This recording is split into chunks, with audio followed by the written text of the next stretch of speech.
तुम्हाला काय वाटतंय, एकनाथ शिंदेसह 40 आमदार अपात्र होऊ शकतात? पण ट्विस्ट काय माहितीये, 2024 ची टर्म तर केव्हा संपली आणि त्यातले अनेक जण पुन्हा निवडूनही आले. मग त्यांना अपात्र ठरवून करणार तरी काय? सुप्रीम कोर्टात सुनावणीचा दुसरा आठवडा सुरू झालाय. उद्धव ठाकरे गटाचे वकील कपिल सिब्बल खिंड लढतायत. निकाल 1.5 ते 2 महिन्यात लागणार असं सांगितलं जात आहे. पण निकाल काय लागणार आणि तो कुणाच्या बाजूने लागणार, पाहुयात यावरचाच हा स्पेशल रिपोर्ट. शिंदेसह 40 आमदार अपात्र ठरणार, टर्म संपली, खटला सुरू, पुढे काय होणार? नमस्कार, मी संदीप आणि तुम्ही पाहताय LS मराठी. हे प्रकरण नेमकं आहे तरी काय, हे आता सर्वांनाच माहीत झालंय. शिवसेना कुणाची, ठाकरेंची की शिंदेची? सुप्रीम कोर्टात खल सुरू आहे. जून 2022 एकनाथ शिंदेसह 40 आमदारांनी बंड केलं. उद्धव ठाकरे सरकार पडलं, शिंदे मुख्यमंत्री झाले. नंतर 2 लढाया सुरू झाल्या, पक्ष आणि चिन्ह. शिवसेना कुणाची, धनुष्यबाण कुणाचं? विधानसभा अध्यक्षांनी या 40 जणांना अपात्र न करण्याचा निर्णय दिला. त्याला सुनील प्रभूंनी सुप्रीम कोर्टात आव्हान दिलं आणि मग CJI सूर्यकांत यांच्या खंडपीठापुढे सुरू झाली अंतिम सुनावणी. मग कपिल सिब्बल यांनी युक्तिवाद सुरू केला आणि एका मागोमाग एक मुद्दे मांडू लागले. पहिला मुद्दा, फूट कुठं पडली? विधिमंडळात फूट पडली, राजकीय पक्षात नाही. पण निवडणूक आयोगानं चुकीचा अर्थ लावला.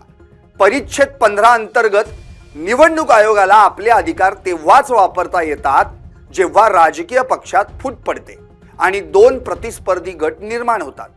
केवळ विधिमंडळ पक्षात फूट पडल्याचं दाखवून आयोगाला हा अधिकार वापरता येणार नाही.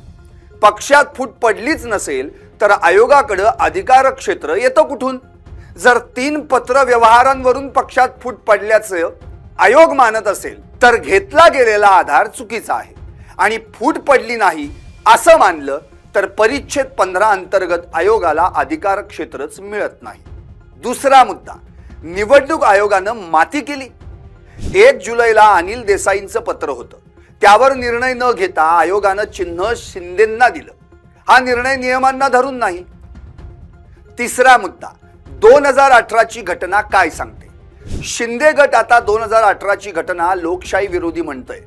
पण त्याच घटनेच्या आधारे तुम्ही निवडून आलात, मंत्री झालात, मग ती अवैध कशी? म्हणजे ही सोयीस्कर भूमिका. जर 2018 ची घटना ही संविधान विरोधी असेल तर ज्यांना ज्यांना त्याच्या आधारे पद मिळाली, लाभ मिळाला, ते देखील अवैध किंवा लोकशाही विरोधी ठरू शकतात. चौथा मुद्दा, मुख्य नेता पद घटनेत आहे की नाही? 1999 च्या घटनेत मुख्य नेता पद नाहीच, मग शिंदे यांनी हे स्वतःला दिलंच कसं? शिवसेनेच्या 1999 च्या पक्ष घटनेत मुख्य नेता असं कोणतंही पद नाही. त्यामुळे एकनाथ शिंदेंनी स्वतःला मुख्य नेता हे पद कोणत्या घटनात्मक अधिकाराच्या आधारे बहाल केलं? शिंदे यांनी स्वतःला मुख्य नेता घोषित केल्याचा निर्णय हा बंडानंतरचा आहे. अनेक गोष्टी या पक्षांतरानंतर घडल्या, त्यामुळे बंडानंतर निर्माण झालेल्या परिस्थितीला मूळ पक्षाच्या संघटनात्मक रचनेचा आधार मानता येणार नाही. निवडणूक आयोगानं शिवसेना पक्ष आणि धनुष्यबाण चिन्ह शिंदे गटाला देण्याच्या घेतलेल्या निर्णयाचा पुढील राजकीय आणि घटनात्मक घडामोडींवर परिणाम झाला. या संपूर्ण घटनाक्रमाचा एकत्रित विचार सर्वोच्च न्यायालयानं करावा हा सिब्बल यांच्या युक्तिवादाचा मूळ गाभा होता. आता यावर उद्या सुनावणी होणार आहेच, पण या युक्तिवादावर शिंदे गट काय म्हणणार? बहुमत तर आमच्याकडे आहे, 40 ते 55 आमदार. 2018 ची घटना लोकशाही विरोधी आहे म्हणून बदलली आणि विधिमंडळ पक्ष वेगळा, राजकीय पक्ष वेगळा, तर आम्ही विधिमंडळ पक्ष आहोत. पण सिब्बल म्हणतात चिन्ह आदेशात विधिमंडळ पक्षाचा उल्लेखच नाही, त्याचं काय? असो, आता सगळ्यात मोठा प्रश्न उरतो की टर्म संपली, मग या 40 जणांना अपात्र करून तरी काय उपयोग?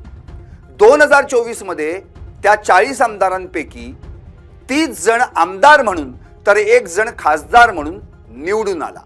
शहाजी बापू पाटील, यामिनी जाधव, संजय रायमुलकर, ज्ञानेश्वर चौगुले हे 4 बंडखोर आमदार, तर इतर पक्षाचे 2 बच्चू कडू आणि राजकुमार पटेल असे एकूण 6 जण विधानसभा निवडणुकीत पराभूत झाले.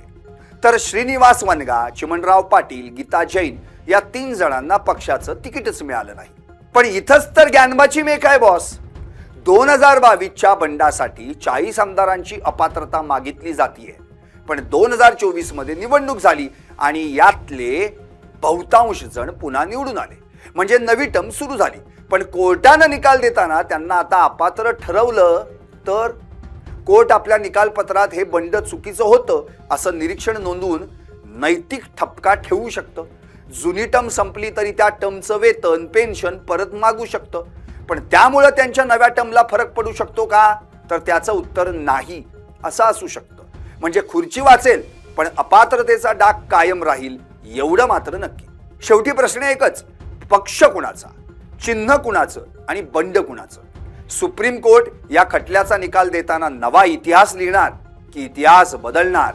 आता प्रश्न तुम्हाला, निकाल काय लागणार आणि तो कुणाच्या बाजूने लागणार, तुम्हाला काय वाटतं? व्हा व्यक्त आणि पाहत रहा LS मराठी.